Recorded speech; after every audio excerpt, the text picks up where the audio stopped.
दोस्तों, अगर आपने कभी डोरेमोन कार्टून देखा होगा तो आपको एनीवेयर डोर के बारे में जरूर से पता होगा, जिसके थ्रू आप दुनिया में कहीं भी एक झटके में जा सकते हो। तो क्या हो जब मैं आपको ये बोलूं कि क्या ऐसा पॉसिबल हो सकता है, शायद हो सकता है इन फ्यूचर। चलो इसे तो छोड़ो, अगर आज से 50 साल पहले अगर कोई ये कहता कि फ्यूचर में ऐसी टेक्नोलॉजी आएगी जिसकी हेल्प से लोग दूर बैठे दुनिया के एक कोने से दूसरे कोने में एक दूसरे का चेहरा देखकर बात कर सकते हैं, तो शायद उस समय उस व्यक्ति को लोग पागल बोलते या फिर ये बोलते कि तू कोई जादू टोना जानता है क्या। पर आज पूरी दुनिया जानती है कि वीडियो कॉल का ये जादू कितना नॉर्मल हो चुका है।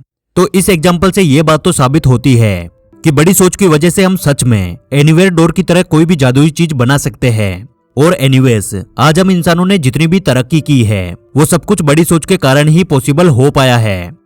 तो आज के हमारी इस वीडियो का मेन टॉपिक है बड़ी सोच का जादू, यानी कि the magic of thinking big, जिसके बारे में हम इस वीडियो में डिटेल में डिस्कस करने वाले हैं। जैसे कि आप ये सीखने वाले हैं कि आप कैसे बड़ा सोचना सीख सकते हैं और कैसे बड़ी सोच के आधार पर आप लाइफ में वो सब कुछ हासिल कर सकते हैं जो आप पाना चाहते हैं। तो आइए शुरू करते हैं। नंबर 1, भरोसा करें कि आप सफल हो जाएंगे। आप खुद पर विश्वास करना सीखें। आपके खुद के ऊपर विश्वास में बहुत ताकत होती है और यही ताकत आपको लाइफ में बहुत आगे ले जा सकती है, आपको बहुत पैसे कमाकर दे सकती है, नेम, फेम, फाइनेंशियली फ्रीडम, ये सब कुछ हासिल करके दे सकती है। और ये तभी पॉसिबल हो सकता है जब आप खुद पर विश्वास करेंगे कि ये सब कुछ आप हासिल कर सकते हैं। लेकिन अगर आप खुद पर ही शक करेंगे और सोचेंगे कि मैं इस काबिल नहीं हूँ, तो आप कभी भी आगे नहीं बढ़ पाएंगे। इसलिए सबसे पहले खुद पे विश्वास करना बहुत ही ज्यादा जरूरी है। इलोन मस्क जब स्पेस एक्स का निर्माण कर रहे थे तब लोगों ने उन्हें खूब क्रिटिसाइज किया कि किसी प्राइवेट कंपनी के लिए किसी भी प्रकार का स्पेस एजेंसी को चलाना ऑलमोस्ट इम्पॉसिबल है, क्योंकि स्पेस के काम से जुड़े इक्विपमेंट्स के लिए, रॉकेट्स के लिए बहुत ज्यादा पैसे लगते हैं। स्मार्ट इंजीनियर्स और साइंटिस्टों की भी जरूरत होती है, जिसे केवल सरकारी कंपनी ही अफोर्ड कर सकती है, कोई भी प्राइवेट कंपनी नहीं। इसलिए स्पेस एजेंसी से जुड़ी कोई भी प्राइवेट कंपनी का होना ऑलमोस्ट इम्पॉसिबल है। पर इस बात को इलोन मस्क ने गलत साबित कर दिखाया और उन्होंने स्पेसएक्स को दुनिया की one of the largest space agency बना दिया। हालांकि ये इतना आसान नहीं था और इलोन मस्क को कई बार असफलता का भी सामना करना पड़ा, पर फिर भी इन्होंने हार नहीं मानी और स्पेसएक्स को इतनी बड़ी कंपनी बना दिया। और ये सब कुछ इलोन मस्क ने इसलिए पॉसिबल कर दिखाया क्योंकि उन्हें खुद पे भरोसा था कि वो इतनी बड़ी सफलता हासिल कर सकते हैं। पर इतना सब कुछ जानने के बाद फिर भी लोग खुद पे भरोसा नहीं कर पाते। इसलिए आइए मैं आपको खुद पे विश्वास करने के 3 तरीके बताता हूँ। नंबर 1, किसी भी काम को शुरू करने से पहले ये सोचे कि मैं इसमें सफल रहूंगा। नंबर 2, किसी भी काम को शुरू करने से 21 दिन पहले ही ये बोलना शुरू कर दे कि मैं अपने लक्ष्य में कामयाब होकर ही रहूंगा। कहने का मतलब ये है कि किसी भी काम की शुरुआत से पहले ही आप अपने आप को बिलीव दिलाए कि हाँ, मैं इस काम को करूंगा और इसमें सक्सेस होकर रहूंगा। नंबर 3, अक्सर खुद को याद दिलाते रहे कि आप खुद को जितना काबिल समझते हो आप उससे कई बेहतर है। पर इसका ये बिल्कुल भी मतलब नहीं है कि मैं आपको घमंडी बनने की बोल रहा हूँ या फिर मैं आपको ओवर कॉन्फिडेंस में जाने की बोल रहा हूँ। कहने का मतलब ये है कि आप जितना खुद को काबिल समझते हैं आप उससे बढ़कर है। और इस सोच के साथ जस्ट आपको अपना कॉन्फिडेंस लेवल बढ़ाना है, ओवर कॉन्फिडेंस में नहीं जाना है। अगर आप ये सोचते हैं कि इस दुनिया में केवल मैं ही इस काम को कर सकता हूँ, तो ये घमंड है, ये आपका ओवर कॉन्फिडेंस है जो कि आपको बुरी तरह से पछाड़कर आपको बहुत पीछे धकेल देगा। और अगर आप ये सोचते हैं कि आप ये काम कर सकते हैं, तो ये आपका खुद पे अटल विश्वास हुआ, जिसे हम कॉन्फिडेंस भी कहते हैं। और अब आता हमारा पॉइंट नंबर 2, बहानेबाजी की बीमारी से हमेशा खुद को दूर रखें।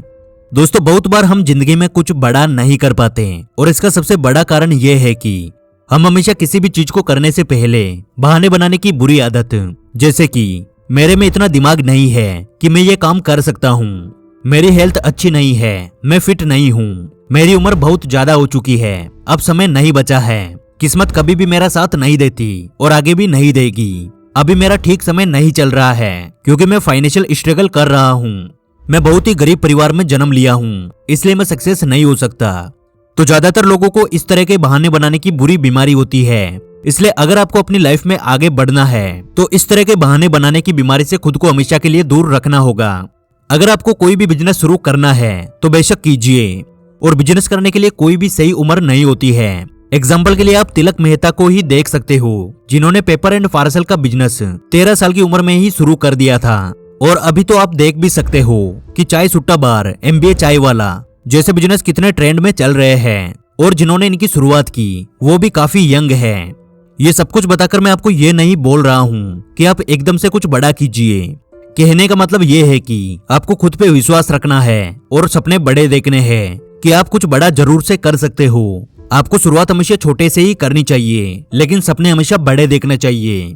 जैसे कि धीरूभाई अंबानी हमेशा से ही बड़े बड़े सपने देखते थे, पर उन्होंने शुरुआत छोटे से की थी। वे सबसे पहले सिर्फ एक मामूली से क्लर्क थे, फिर उन्होंने टेक्सटाइल का बिजनेस शुरू किया। उसके बाद धीरे धीरे करके उन्होंने अपने बिजनेस को फैलाया और आज देखिए रिलायंस कितनी बड़ी कंपनी बन चुकी है। और कमाल की बात तो ये है कि आज रिलायंस जैसे कंपनी में प्रोफेशनल इंजीनियर्स, CA और हजारों एम्प्लॉइज है जो हाईली एजुकेटेड है। इस कंपनी को शुरू करने वाले धीरूभाई अंबानी उतने भी हाईली एजुकेटेड नहीं थे।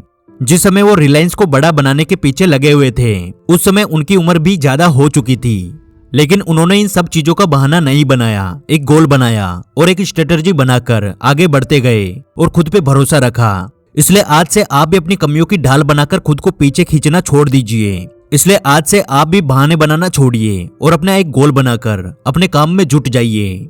और अब आता हमारा पॉइंट नंबर 3, कभी हार ना माने और तब तक प्रयास करते रहे जब तक कि आपको सफलता ना मिल जाए।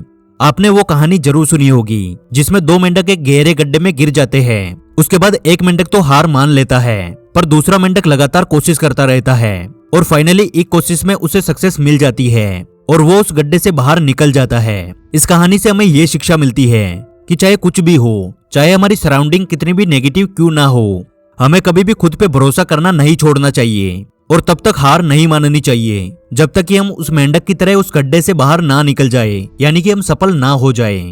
ज्यादातर लोग जब लाइफ में एक बार फेल हो जाते हैं तो उसके बाद वे दोबारा कोशिश करने से डरने लगते हैं और यही वजह है कि ज्यादातर लोग अपनी लाइफ में सक्सेस नहीं हो पाते। इसलिए हमेशा हमें अपनी सोच को इस तरह से बनाकर रखना चाहिए कि चाहे लाख परेशानियां आए, चाहे हमें कई बार फेलियर्स मिले, हम तब तक नहीं रुकेंगे जब तक कि हमें सक्सेस नहीं मिल जाती। और अब आता हमारा पॉइंट नंबर 4, बड़ा सोचने का मतलब या फिर खुद पे भरोसा रखने का मतलब ये बिल्कुल भी नहीं है कि आप ये सोचो कि आप जमीन पर उछलकर ही चांद को छू लोगे। कहने का मतलब ये है कि आपको ऑफकोर्स बड़ा ही सोचना है, लेकिन एक परफेक्ट अलाइनमेंट के साथ। क्या आप जानना चाहते हैं कि कैसे? तो सुनो, एक बार की बात है, 2 लोग अपनी जिंदगी से परेशान होकर लाओ जू के पास जा रहे थे और जब वे उनके पास पहुंच जाते हैं तो वे उनसे कहते हैं कि गुरुजी हम दिन रात मेहनत करते हैं, अपना पूरा एफर्ट देते हैं और अपना खून पसीना एक करके काम करते हैं, फिर भी हमें अपनी मनचाही सफलता नहीं मिल पा रही। आप कृपया हमें कुछ ऐसे मूल मंत्र बताइए ताकि हम ऊंची सफलता को हासिल कर सके। और उन लोगों की ऐसी बातें सुन के लाओजू अपने कुटिया के अंदर जाते हैं और एक पतंग लेकर बाहर आ जाते हैं। फिर वो बिना कुछ बोले उस पतंग को हवा के अपोजिट डायरेक्शन में उड़ाने की कोशिश करते हैं, लेकिन जब जब वो अपनी पतंग को ऊपर की ओर पुश करते हैं तो पतंग थोड़ी सी ऊपर तो जाती है, लेकिन हवा की अपोजिट डायरेक्शन होने की वजह से वो वापस नीचे आ जाती है। पर लाओजू बार बार कोशिश करते हैं जैसे कि वो हवा के अपोजिट डायरेक्शन में पतंग को उड़ा लेंगे, पर पतंग नहीं उड़ रही थी और इस डायरेक्शन में बार बार कोशिश करने की वजह से लाओजू अब पूरी तरह से थक चुके थे और उनकी ऐसी हरकत को देखकर वो दोनों लोग भी बुरी तरह से इरिटेट हो चुके थे। तभी उनमें से एक व्यक्ति उनसे कहता है कि गुरुजी आप ये क्या कर रहे हो, हम अपनी समस्या लेकर आपके पास आए हैं ताकि आप हमें एक ऐसा सुझाव दे सके जिससे कि हमें अपना समाधान मिल सके, पर आप सुझाव देने के बजाय ये पतंग उड़ाने में लगे हुए हैं। और ये आप कैसे पतंग उड़ा रहे हैं? क्या आपको पता नहीं है कि आप हवा की उल्टी दिशा में पतंग को उड़ाने की कोशिश कर रहे हैं और उस वजह से पतंग बार बार कोशिश करने के बावजूद भी नहीं उड़ पा रहा। और अगर आप इस पतंग को हवा के सही दिशा में थोड़ा सा भी एफर्ट लगाकर उड़ाओगे तो ये ज्यादा अच्छे से उड़ेगी। अब उस व्यक्ति के मुंह से ऐसी बातें सुनकर लाओजू मुस्कुराते हैं और कहते हैं कि मैं यही चीज तुम दोनों को समझाने की कोशिश कर रहा था कि जब आप एटमॉस्फेयर और एनवायरनमेंट के साथ परफेक्टली अलाइन हो जाओगे तब ये प्रकृति आपको कम से कम एफर्ट में भी एक्सट्रीम लेवल की सफलता देगी। और इस फिनोमेना को ताओ कहते हैं, यानी कि जब आप अपने एक्शन को यूनिवर्स के अकॉर्डिंगली परफेक्टली रिदम में अलाइन कर लेते हो तब ये यूनिवर्स आपको बिना ज्यादा एफर्ट के भी एक्सट्रीम लेवल की सफलता दे जाती है। पर अगर आप इस नेचर और अपने एनवायरनमेंट के साथ परफेक्टली अलाइन नहीं करोगे और बिना सोचे समझे मेहनत करते रहोगे तो आप चाहे जितनी भी कोशिश क्यों ना कर लो, आपको अपनी मनचाही सफलता नहीं मिल पाएगी, जिस वजह से आप अपने मोटिवेशन को लूज कर दोगे और दुखी हो जाओगे। गलत डायरेक्शन में अंधाधुंध मेहनत करना बंद करो, सही डायरेक्शन में मेहनत करो, फिर देखो सफलता कैसे तुम्हारे कदम चूमती है। तो इस कहानी से हमें ये समझ आता है कि केवल बड़ा सोचने से कुछ भी नहीं होगा, बल्कि हमें बड़ी सोच के साथ साथ सही डायरेक्शन में काम भी करना पड़ेगा। तो दोस्तों, आई होप आज की हमारी इस वीडियो से आपको वैल्यू मिली होगी, और अगर आपको कुछ भी डाउट है तो आप कमेंट बॉक्स में पूछ सकते हैं। अगर आपको आज की हमारी ये वीडियो पसंद आई तो यार वीडियो को लाइक कर देना, क्योंकि आपके एक लाइक से हमें और वीडियोस बनाने का मोटिवेशन मिलता है। और हमारे साथ हमेशा ऐसे ही जुड़े रहने के लिए आप हमारे चैनल द योगी को सब्सक्राइब कर लीजिए। जल्दी मिलेंगे अगली वीडियो में।